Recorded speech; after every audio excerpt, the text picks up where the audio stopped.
All right, welcome to your on-campus interview. I'm your host, Venner. Here with me, I have some nursing department members here. So they're kind of going to explain what they did this last month on their mission trip. So if you guys want to introduce yourself quick, and then we'll get started. Hi, my name is Lynette Sibernagle. I am a nursing faculty here at Dickinson State, and I had the privilege of taking 12 nursing students and my husband as the other chaperone to a mission trip to Guatemala over our spring break. Hello, I'm Hannah Kessel. I was one of the nursing students that attended the mission trip to Guatemala, and I am a senior. Awesome. So you guys traveled to Guatemala. How many students attended? Did you say 12? Yep, we took 12 students, anywhere from freshman up through senior. Very cool, very cool. Some from each level. Nice. Where did this trip originate? So the spark originated with Erica when we went to our NSA nursing convention. We had seen that some other nursing departments around the state were taking mission trips, and it was something that she had always wanted to do, and she kind of talked about it and found that there was a common interest from a lot of the nursing students and faculty of wanting to go on a mission trip and kind of give back to another community. Yeah, totally. Yeah, so Erica was our student nurse of the year last year, and they're not required to have a project or anything like that, but she just decided to take one on. So she really spearheaded this. Her name's Erica Martinez, and she's also a senior. Okay. So if we weren't able to go this year, there would have not been that opportunity for her. So she really took the bull by the horns and took it on. For sure. How long did it take you guys to kind of prepare for this trip, like fundraise, all that kind of stuff? Was it kind of a process for sure? Pretty much all year up until the day before we went. I mean, it was months long. I mean, a little bit slower in the beginning, but after that it was kind of, a weekly things that needed to get done, and fundraising was constant. And then as far as like the donations and stuff, the last couple of weeks was a big part of getting donations. Very cool. Yeah, and Ty with the Heritage Foundation was really instrumental and helpful when it came to fundraising. So we did the Fundraker event, like most of the athletic groups do. Gotcha. And then just local agencies, the Rotary, the Foundation, the Eagles Club were all big donors. I'm going to miss someone, so I feel bad about that. But then smaller donations, we did a 50-50 fundraiser over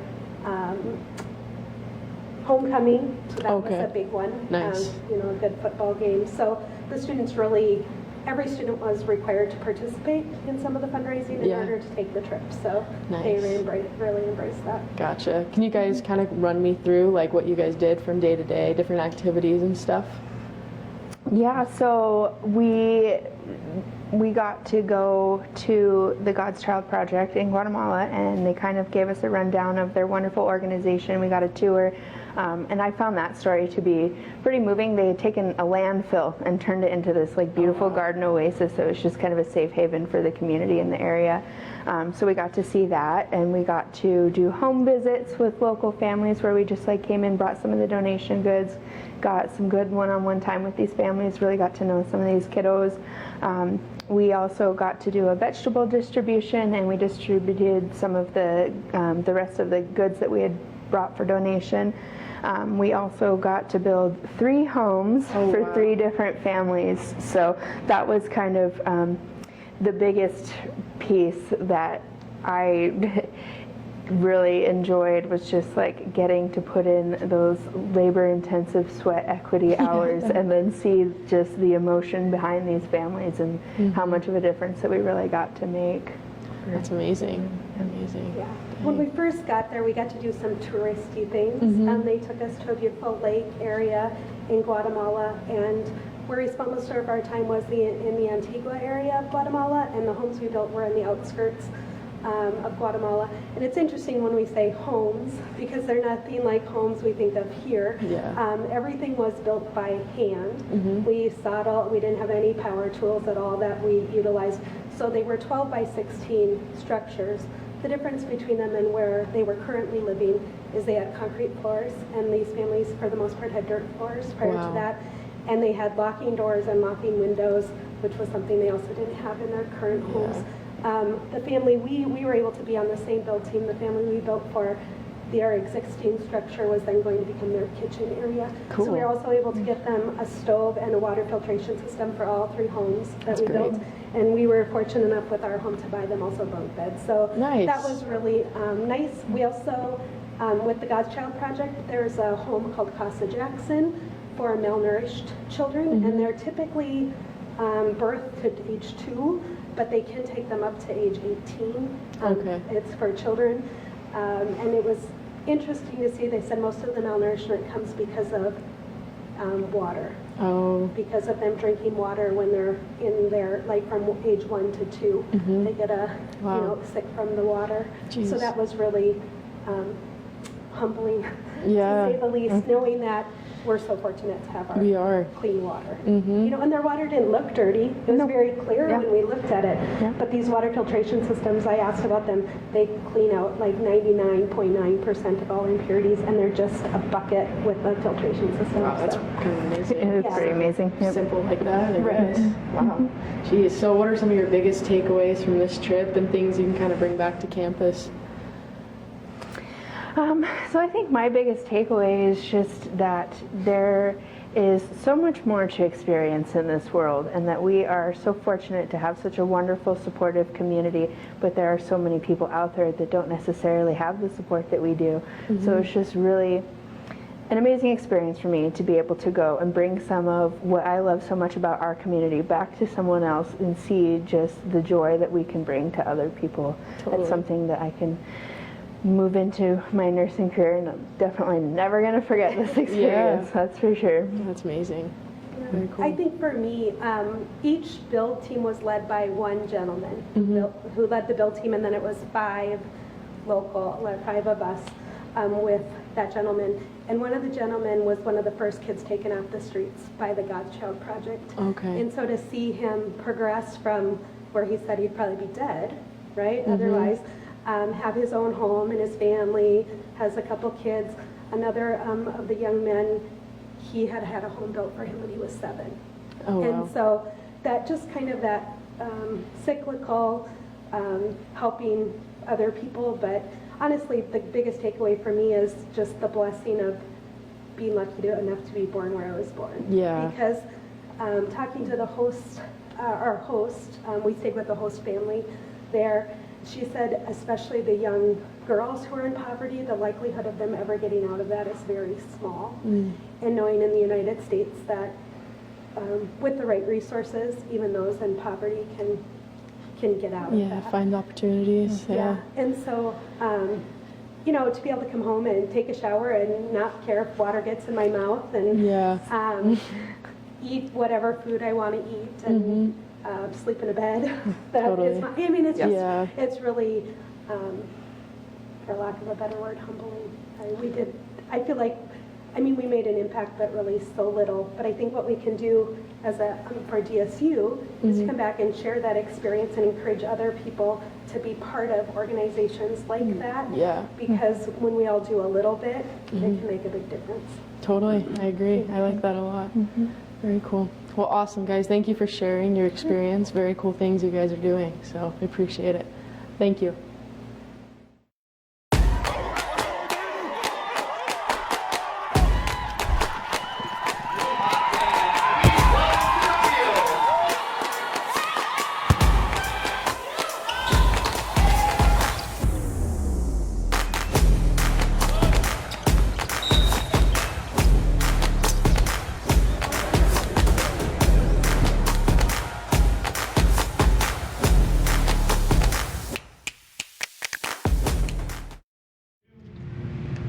What's up, Hawk fans? Welcome back to this week's episode of Hawk Talk. We have a full table today. I'll have them go down the line and introduce themselves.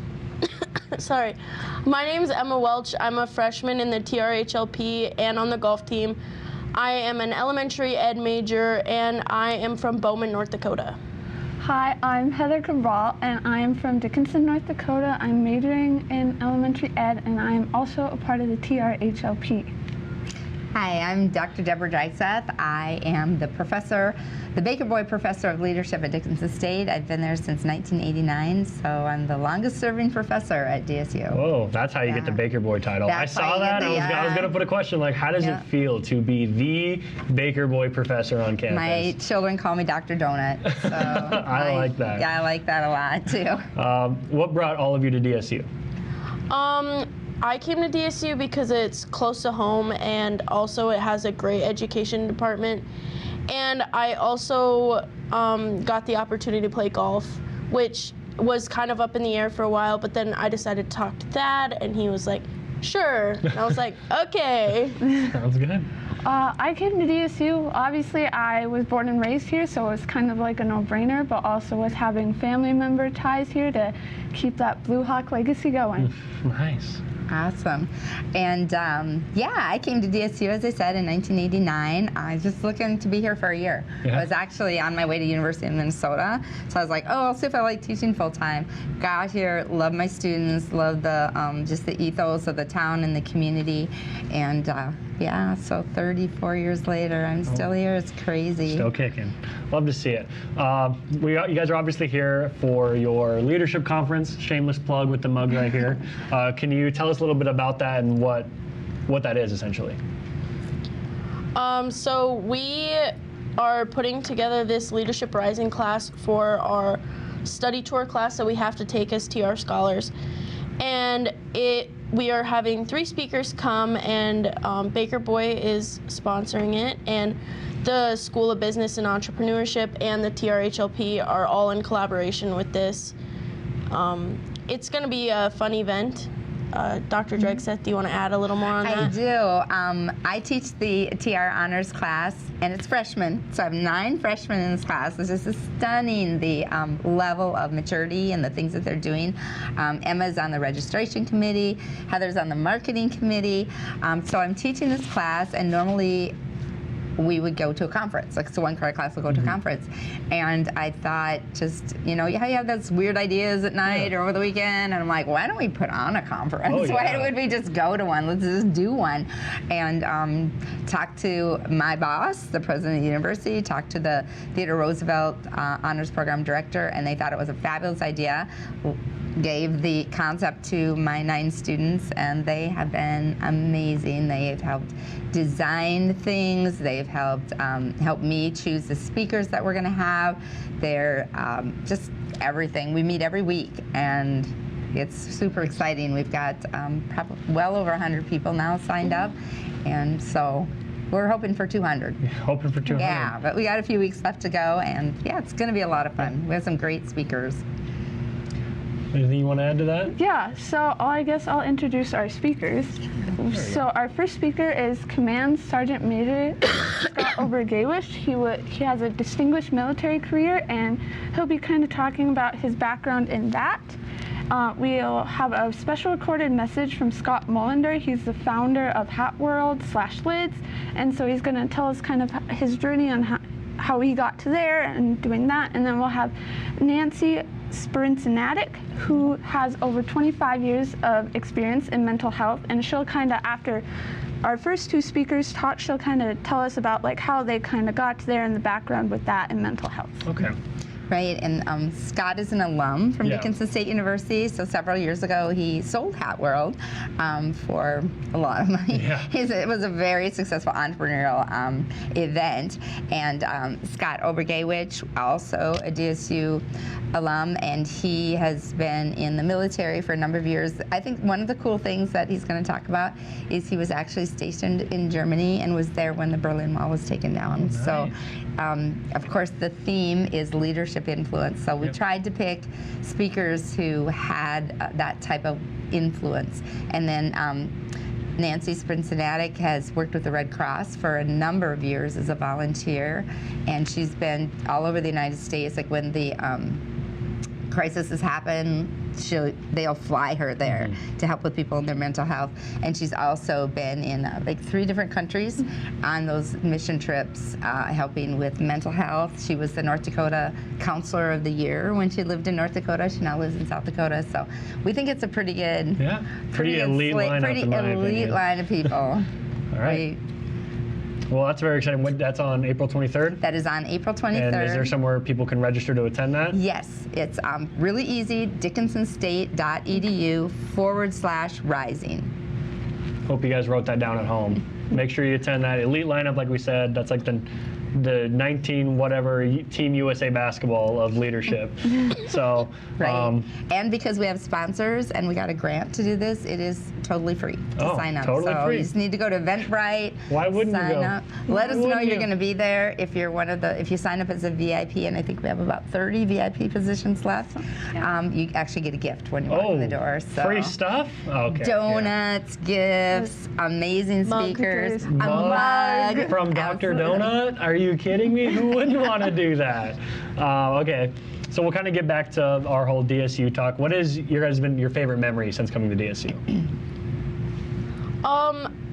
I love the TR program. A lot of people think it's a lot of work and all this. I personally think that it's a great community of people that we just work together. Some of my favorite memories are actually going to the TR meetings that Late at a night. lot of people, they're like, oh, they're so late. But I think it's funny because Griffin Obergewich, which is Scott Obergewich's son, he runs on the cross-country team, and he just gets into it. He talks so fast, a million miles an hour. You can't understand him, and it's just so funny. And I just think it's fun. Yeah, as with Emma, I think TR has just been a great opportunity with all of us from being all over, and me being I'm hometown here, so being able to hear about their experiences and mine, and it's been really nice.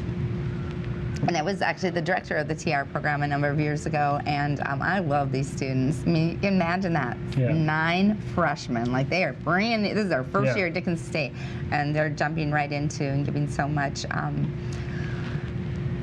of their time and their talents, I guess, to things like this conference. Really, all the things that they do are really top class, and they're just so much fun to work with. So every semester, I teach at least one Theodore Roosevelt Honors Leadership class, just because of the amazing students.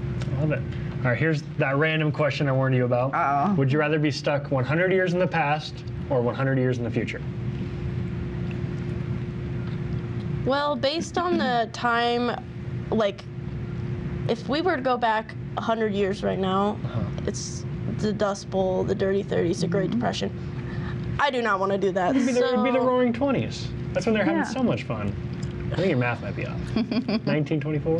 Well, I Or guess. 2124. It's got a nice ring to it. I kind of like Actually, North Dakota had a depression a decade before the real national depression. So Emma was thinking about that. Oh, okay. Yeah, Okay. yeah. I'm thinking Great Gatsby type thing. I think I would just go hang out with him.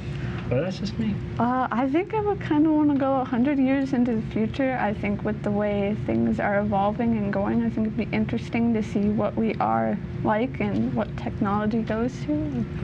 Yeah. Oh, absolutely 100 years in the future. No question. That was so easy. You told us it was going to be hard.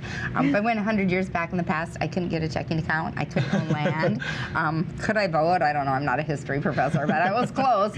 You know, there's just a lot of things that you have a panel of women here, you know, and we don't want to go back 100 years. That would be pretty awful, I think, for us, knowing what we have now. Yeah. But in the future, if things, you know, keep going in a positive direction, Yeah. absolutely. Let's You look never at know. 250 of the Fortune 500 CEOs being women instead of like 15. Yeah. Absolutely. This question's more for you because you're the only one directly involved with it, but you guys just wrapped up your red paperclip challenge. No, it's coming it's still up. going. It's still coming going. up. Yep, it is April 16th. All right, how is that going? What do you think has been the best trade so far? The best trade, we have a roll top desk. Whoa. We have an original piece of art that's just beautiful, right? Oh, you guys weren't there. It's a bison and a baby bison. That's really cool. We have a crossbow. That's really cool. The cool thing about the red paperclip auction is it's so eclectic. And then our charity that we picked this year is Forever Full, which is a charity. It's kind of like a food bank for pets. So the goal is to keep, it's a local charity, and the goal is to keep pets in their homes where they're loved and wanted. but maybe the owner got a bad utility bill or had something go wrong with their car or lost their job or whatever, and they can't afford to feed that pet. And pet food's expensive. I don't know what you guys like. Pet food's expensive. So instead of that, forcing them to surrender that dog or cat or guinea pig or whatever, they can for several months access food from Forever Full. So that's the charity that actually the students chose. Again, like that. Amazing group of kids.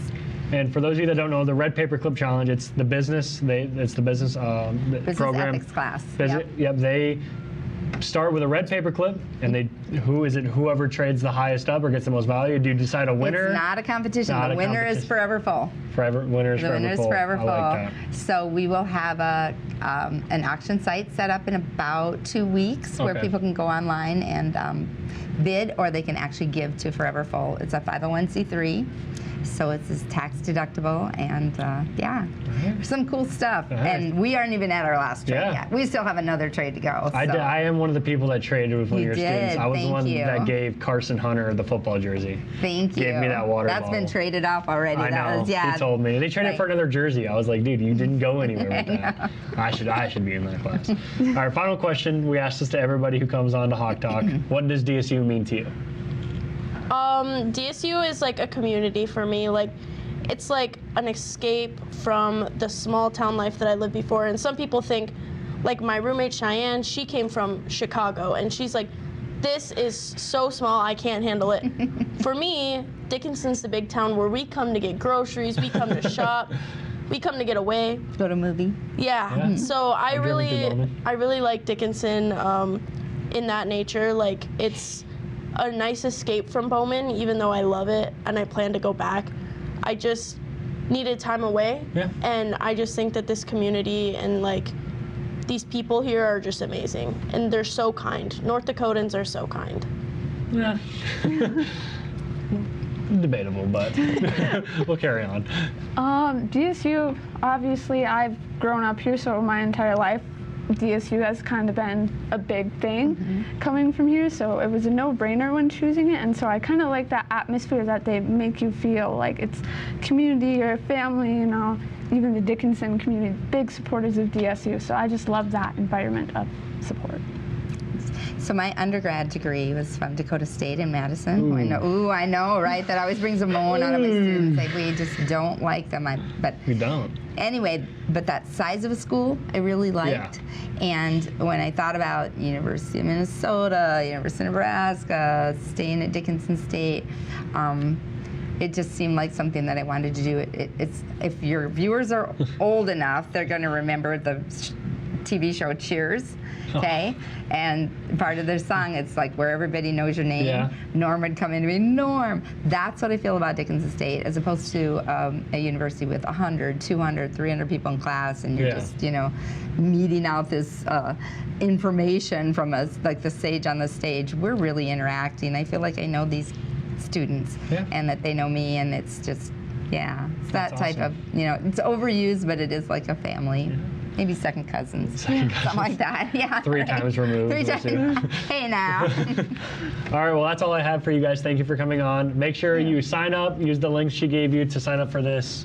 The Leadership Rising Conference should be a good time. We have all of this stuff. I'm sure Consolidated will put something about it. I think Ron was talking about scanning them in, putting them on the website. But sign up for that, and we'll see you guys next week. Thank you. Thank you.